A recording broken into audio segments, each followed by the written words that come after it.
All right, so finally we get to see a lineup of the Saudi Arabian players who are in camp for their Gulf Cup 2024 preparation. As expected, most of these players play in the Saudi Arabian League.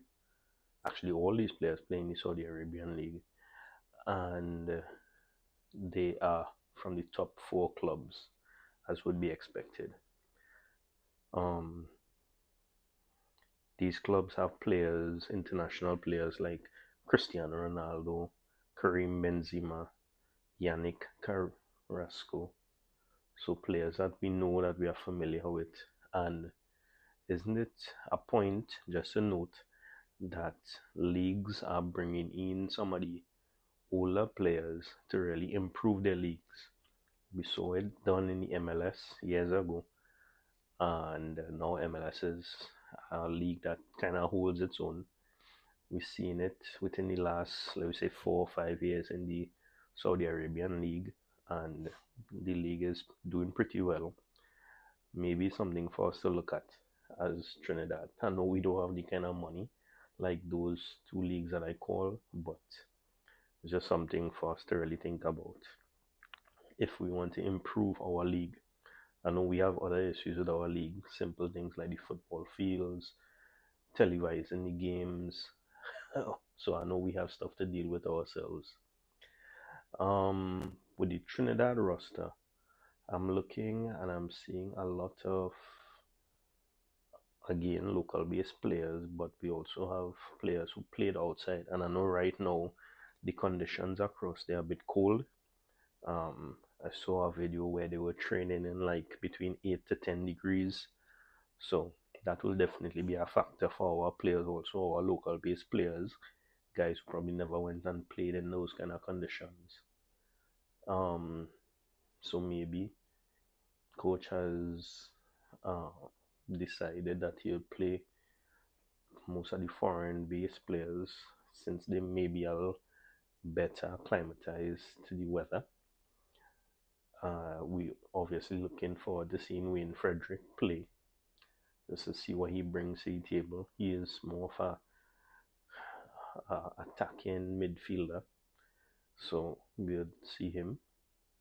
Obviously, well, we know Real Gil would start on top. Stefan Yates is that midfielder who could drive the ball forward also. Rion Moore, striker. Shannon Gomez, obviously, he would be on the wing. Joven Jones obviously deserves play because of his last two games where he scored.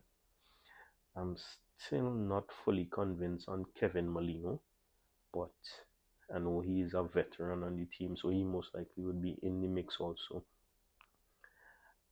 I always had concerns with Nevid Hackshaw, but let's see if he brings his A game. And well, obviously, our backline um, is a little bit suspect, if we be honest. But I think all in all, it will be a good game.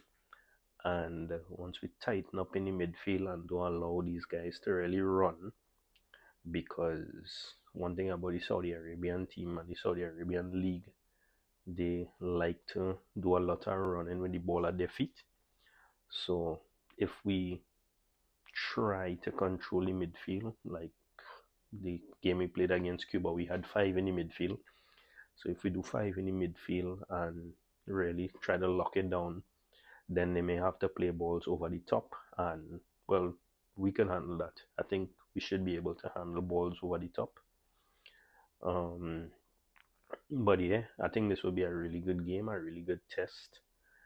To be honest, I think this will be a 3-1 where we will come out with possibly one goal.